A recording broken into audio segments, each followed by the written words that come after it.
بسا اوقات بہت سی محنتوں کا نتیجہ انسان دیکھتا ہے کہ ضائع چلا گیا. میں نے 10 سال محنت کی، حاصل کوئی نہیں نکلا. یہ ثمرات کیا ہیں؟ محنتوں کے ثمرات کا ضیاع. کوشش آپ نے کی، قسمت کی خوبی دیکھی ہے، ٹوٹی کہاں کمن، 2-4 ہاتھ جب کے لبے بام رہ گئے. Be prepared.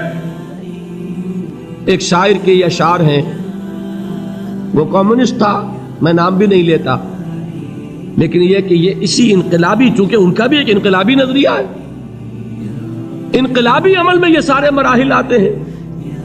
کوئی سیٹ بیک آیا، فرض کیجئے کوئی ناکامی ہو گئی، تو اپنے ساتھیوں کو دل بندھانے کے لیے یہ فصل امیدوں کی ہمدم اس بار بھی غارت جائے گی، سب محنت صبحوں شاموں کی اب کے بھی اکارت جائے گی. میرے نبی کے ثمرات کا جو لفظ یہاں آیا ہے، وَنَقْصٍ مِّنَ الْأَمْوَالِ وَالْأَنفُسِ وَالثَّمَرَاتِ، سب محنت صبحوں شاموں کی اب کے بھی اکارت جائے گی. دھرتی کے کونوں کھدروں میں پھر اپنے لہو کی کھاد بھرو، پھر مٹی سینچو اشکوں سے، پھر اگلی رت کی فکر کرو، پھر اگلی رت کی فکر کرو، جب پھر ایک بار اجڑنا ہے. ایک فصل پکی تو بھر پایا، تب تک تو یہی کچھ کرنا ہے. ایک مقصد ہے سامنے، انقلاب برپا کرنا ہے. ایک کوشش ناکام ہو جائے کوئی پرواہ نہیں، نیکسٹ. پھر تیار رہو ناکامی کے لیے. ایسا نہ ہو جو انگریزی میں کہتے ہیں hope for the best but be prepared for the worst. ایسا نہ ہو کہ دوسری مرتبہ ناکام ہو کے بددل ہو جاؤ، تمہاری ہمتیں جواب دے جائیں. نہیں، پہلے سے تیار رہو کہ دوسری مرتبہ بھی ناکامی آئے تو آئے، لیکن جب تک کہ کامیابی حاصل نہیں ہوتی ہمیں یہ کام کیے چلے جائیں. دیکھیے سیرت میں آیا کہ نہیں یہ واقعہ. بدر میں مسلمانوں کو فتح ہوئی تو احد میں زک پہنچی کہ نہیں؟ 70 صحابہ شہید ہوئے کہ نہیں؟ اگر ان کی ہمتیں جواب دے جاتی تو گاڑی کیسے چلتی آگے؟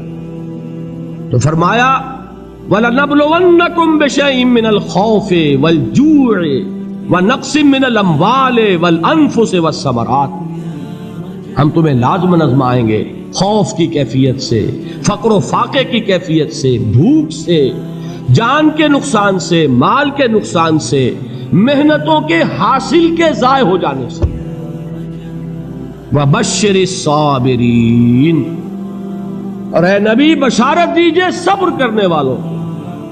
الَّذِينَ إِذَا أَصَابَتْهُمْ مُصِيبَةٌ، وہ کہ جب ان پر کوئی تکلیف آئے، کوئی مصیبت آئے، کوئی آزمائش آئے، قالوا انا للہ وانا الیہ راجعون، وہ یہ کہیں کہ ہم اللہ ہی کے ہیں، اللہ ہی کی طرف لوٹ جانا ہے.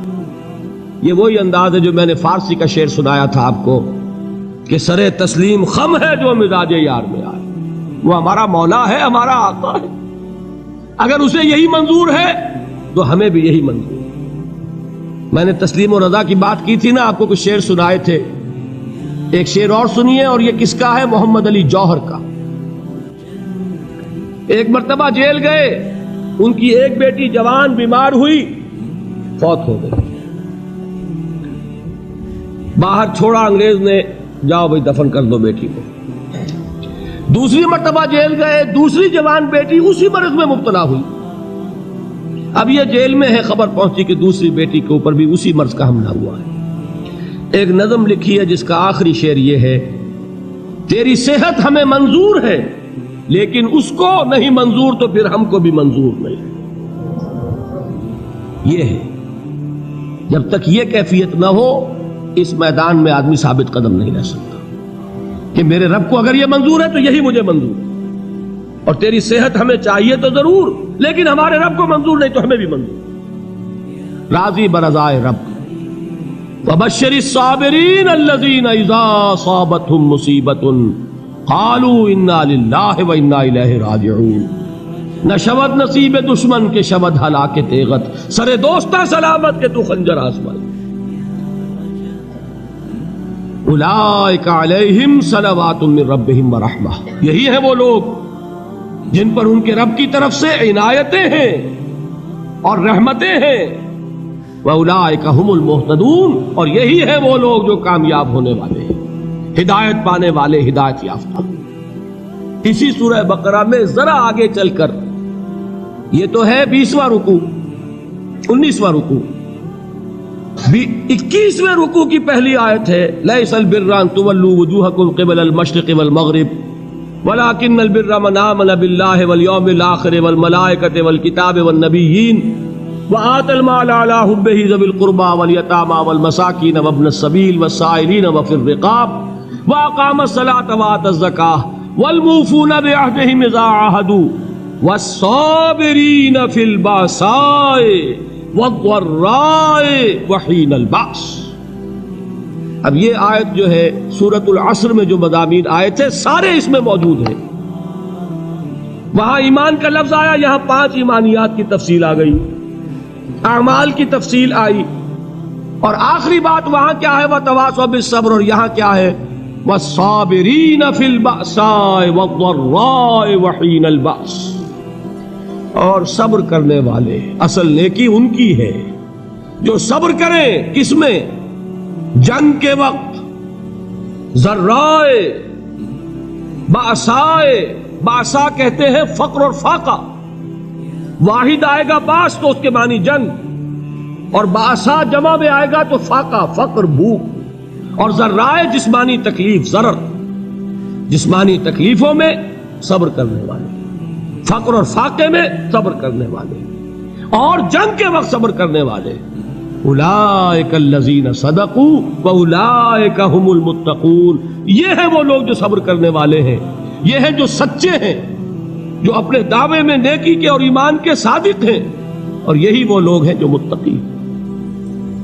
اگلی صورت ہے سورہ آل عمران، اس میں 2 لفظ آئے ہیں، آخری آیت یا ایھا الذین آمنوا اصبروا وصابروا ورابطوا واتقوا اللہ لعلکم تفلحون۔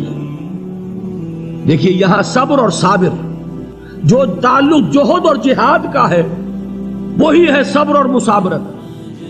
صبر ایک طرفہ عمل ہے، آپ جھیل رہے ہیں، برداشت کر رہے ہیں، صبر علی المعصیہ، صبر علی الطاعہ، صبر علی الابتلاء، یہ سب کیا ہے؟ صبر۔ اور مصابرت کیا ہے؟ صبر کا صبر سے مقابلہ۔ یہ سورہ آل عمران، اب وقت نہیں ہے، میں آپ کو سناتا اللہ تعالیٰ نے کیسے کیسے مسلمانوں سے کہا، مسلمانوں تمہیں زک پہنچی ہے تو انہیں بھی تو پہنچی تھی، ان کے 70 نہیں مارے گئے تھے بدر میں، ان کے حوصلے جو ہیں وہ تو پست نہیں ہوئے، وہ اگلے سال آ گئے تم پر چڑھائی کر کے، تم کیوں اتنا برا مان رہے ہو؟ تمہارے دل اتنے زخمی کیوں ہو گئے؟ تمہیں تکلیف پہنچتی ہے تو انہیں بھی پہنچتی ہے۔ اپنی غیرت جو ہے ہمیں ذرا اس کا جائزہ لینا چاہیے۔ لوگ باطل نظریات کے لیے کتنی قربانیاں دے رہے ہیں، لوگ باطل چیزوں کے فروغ کے لیے کتنی محنتیں کر رہے ہیں۔ جیسا کہ میں نے ابھی کہا تھا، اسی غیرت کو چیلنج کرنے کے لیے، ذرا آپ کی حمیت دینی کو جوش دلانے کے لیے، قادیانی نوجوان کتنی تعداد میں اپنے آپ کو دین کے لیے وقف کرتا ہے، اور آپ کتنے نوجوان ہیں جو اپنے آپ کو دین کے لیے وقف کرتے ہیں،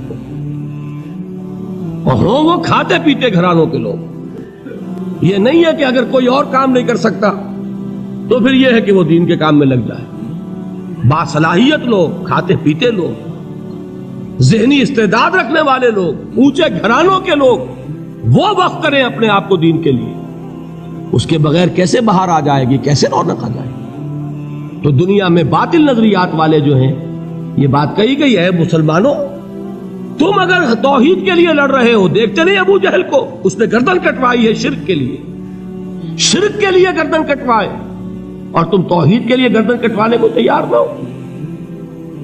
اس نے گردن کٹوائی کہ نہیں کٹوائی؟ اور کس طرح کٹوائی ہے؟ کیونکہ بڑا متکبر قسم کا، فرعون قسم کا شخص تھا، جب گردن کاٹنے لگے تو کہتا ہے ذرا نیچے سے کاٹنا، تاکہ جب تم نیزے کے اوپر چڑھاؤ میرے سر کو تو اونچا نظر آئے، معلوم ہو سردار کا سر۔ وہ بدبخت مرتے ہوئے بھی جو اس کی کیفیت تھی نا، اس کو ذہن میں رکھی۔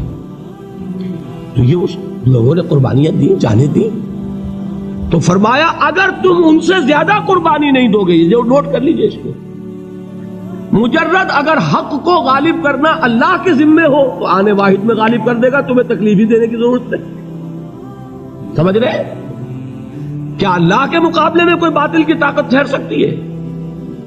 یہ تمہارے ایمان کا امتحان ہے، یہ تمہارے خلوص کی آزمائش ہے، یہ تمہارے امتحان کا ثبوت درکار ہے کہ اللہ تعالیٰ دیکھنا چاہتا ہے تم اس کے لیے اپنی جانیں قربان کرنے کو تیار ہو کہ نہیں، تم اس کے لیے تن من دھن لگانے کو تیار ہو کہ نہیں۔ اور یہ جان لو کہ اگر کفار اور مشرکین اور ملحدین اور باطل نظریات والے وہ جو کچھ قربانیاں اپنے باطل نظریات کے لیے دے رہے ہیں ان سے زیادہ اگر تم نہیں دو گے تو حق غالب نہیں ہوگا۔ انہوں نے جو صبر کیا ہے اپنے باطل نظریات پر، اگر تم اس سے زیادہ صبر کا ثبوت نہیں دو گے اپنے اس حق پر تو حق غالب نہیں ہوگا۔ اس لیے فرمایا یا ایھا الذین آمنوا اصبروا وصابروا، نہ صرف یہ کہ صبر کرو بلکہ صبر میں اپنے دشمنوں سے آگے نکلو، ان کے صبر سے بڑھ کر صبر کرو۔ ورابطوا، مرابطہ کہتے ہیں چوکس رہنا، ہوشیار، پہرا دو، ایسا نہ ہو کہ دشمن جو ہے غفلت میں تمہارے اوپر کوئی حملہ جو ہے کر بیٹھے۔ واتقوا اللہ، اور اللہ کا تقوی اختیار کرو، لعلکم تفلحون، تاکہ تم فلاح پاؤ۔